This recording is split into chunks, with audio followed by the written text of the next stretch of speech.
between Treasury and opposition benches. Please put your hands together for the one and only Honorable Vice President of India, Shri Jagdeep Dhankhar ji. Can we have a standing ovation for our concluding guest, the man who will be giving the finale to Rising India, celebrating our real heroes. Ladies and gentlemen, the Honorable Vice President of India, Shri Jagdeep Dhankhar ji. May I request the Honorable Vice President to take his place on stage. Ladies and gentlemen, the Honorable Vice President of India, Shri Jagdeep Dhankhar ji.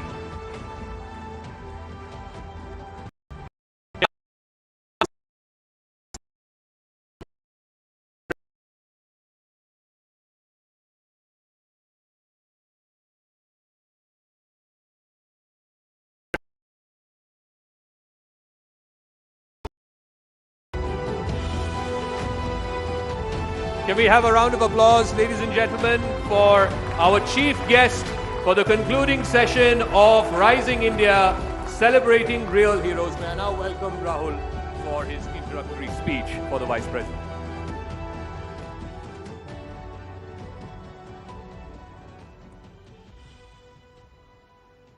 नमस्ते, आप सबको रामनवमी की हार्दिक शुभकामनाएं। On this auspicious day, ladies and gentlemen, it is my proud privilege to welcome to Rising India Real Heroes, His Excellency, the Vice President, Shri Jagdeep Dhankhar ji. We are honored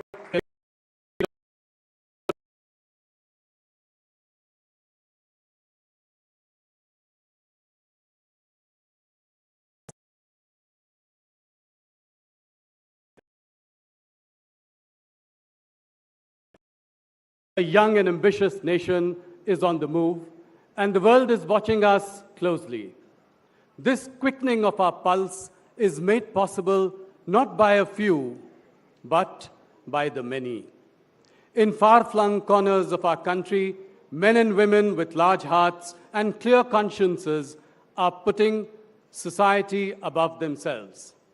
They are the real heroes who make life a little better for those around them and inspire communities to become a little better. Dhankar ji's life and career are similar to the stories of real heroes we have had the privilege of honoring over today and yesterday. Born into a farming family in a small village in Rajasthan, he used to walk over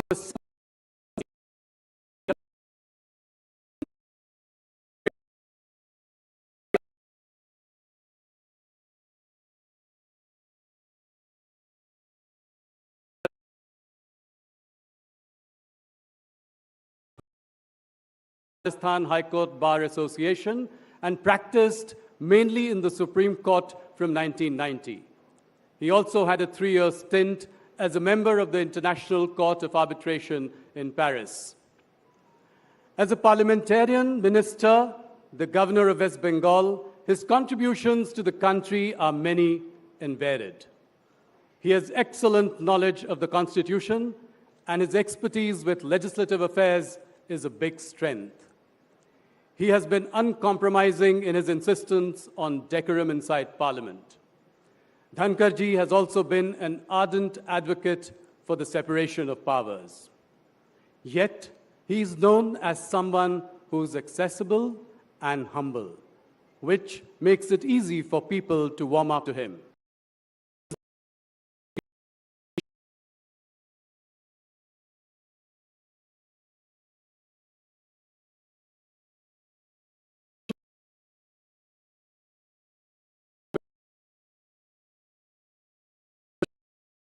Bharat Sevashram. He is an avid reader and a sports aficionado and has served as the president of the Rajasthan Olympic Association and the Rajasthan Tennis Association. Shri Dhankar's life story reflects a rising India, one where we go forth and achieve our goals, unmindful of hurdles or distractions. I would now like to request His Excellency, the Vice President, to deliver the closing address. Ladies and gentlemen, the Honorable Vice President Jagdeep Dhankhar.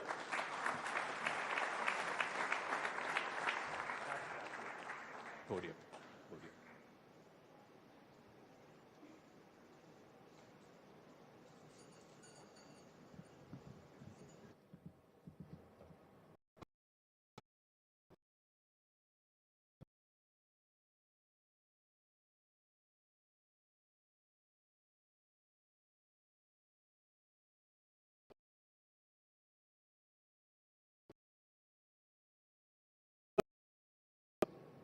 People who know you. And the problem is complicated exponentially when you have someone like senior advocate Chetan Sharma in the audience.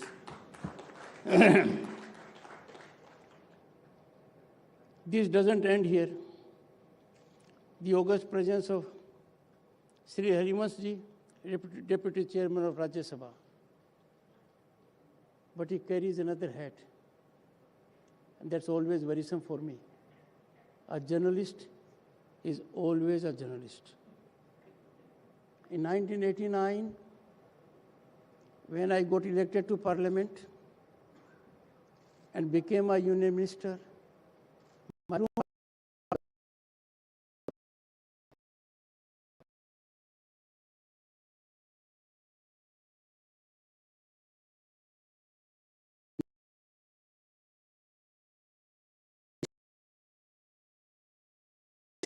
West Bengal. I hope it is restored. I will do all I can. Dr. Rajkumar Ranjan Singh, Sri Rahul Joshi ji, members of the diplomatic corps, other dignitaries, and my friends in the media. I can assure you, I am certainly your friend. I hope you will reciprocate. Indeed, a marquee event, all the more significant, being hosted in Amrit Kal.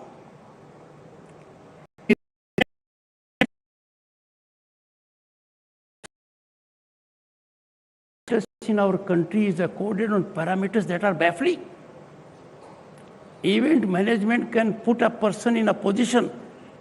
He's a leading lawyer, he's a leading journalist, and what not. But we are talking of real heroes. At a time when India is on the rise as never before, it is a statement of fact, globally acknowledged. And the rise is unstoppable, earning unprecedented global recognition and respect. As a mark of respect to our heroes, let's pledge, take pride in our historic accomplishments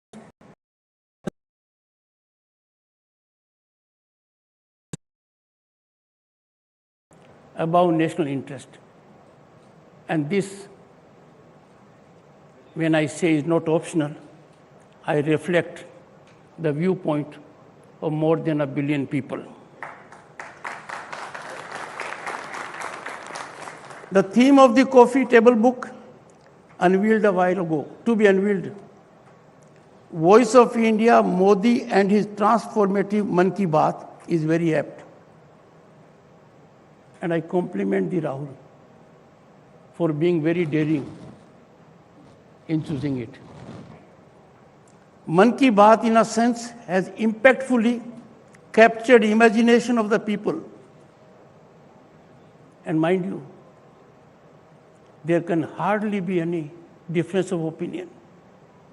This is one program that is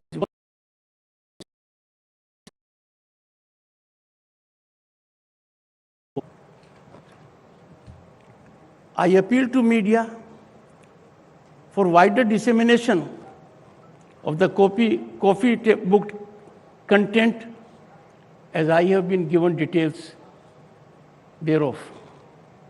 Let us highlight success stories of real Bharat and exemplify our age-old value system.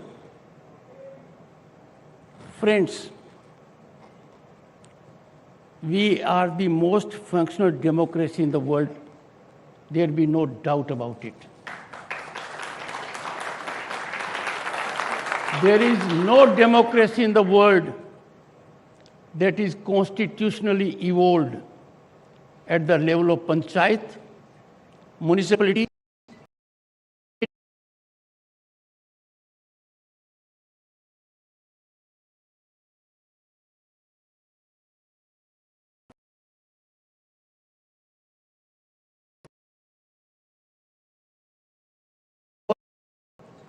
government can claim to have such a vibrant, functional democracy reflecting diversity and unity simultaneously.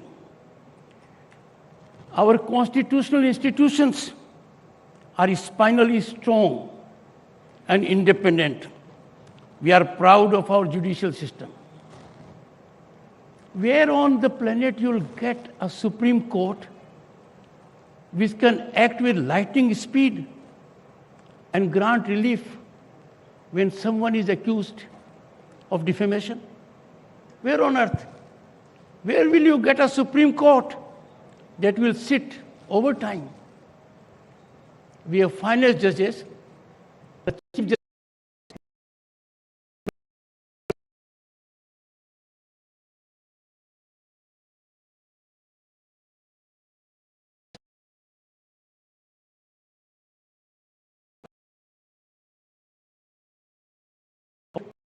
Some are engaged into it. I wouldn't say more, because in our country we have effective government, and we have seen in last few months how effectively our External Affairs Minister has reflected on those issues in public domain, in the country and outside. But those so engaged need to look within and revisit their thoughts. But what is painful, worrisome, and concerning, that some amongst us are engaged in thoughtless orchestration of sinister campaign to taint and tarnish our democratic institutions.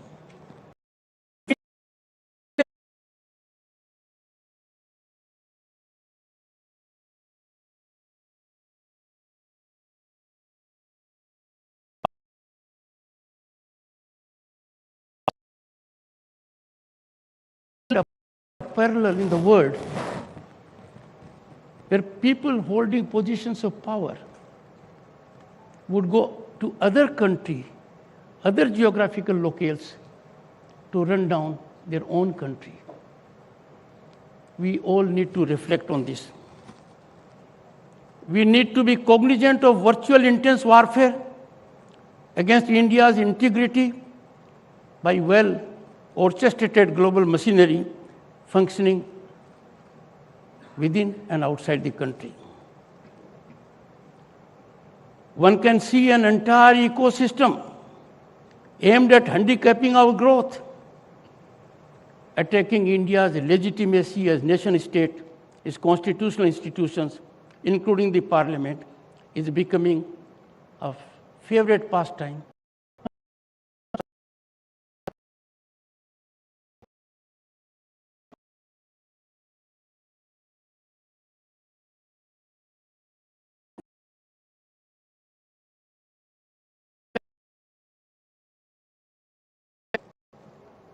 An intense assault on India's values, integrity, and institutions is emanating from well-maintained incubators.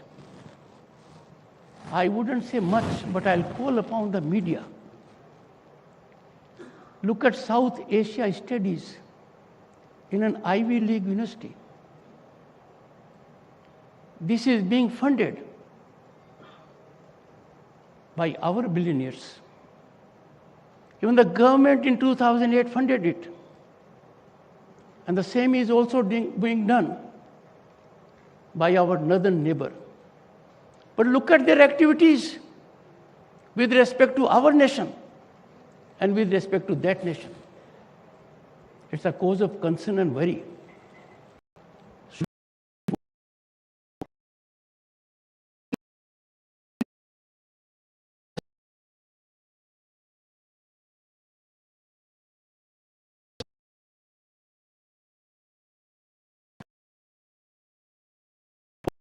Are they mine?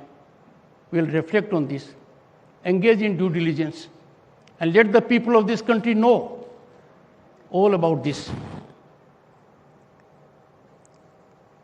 This ecosystem to combat India's growth trajectory must not be allowed to go unnoticed.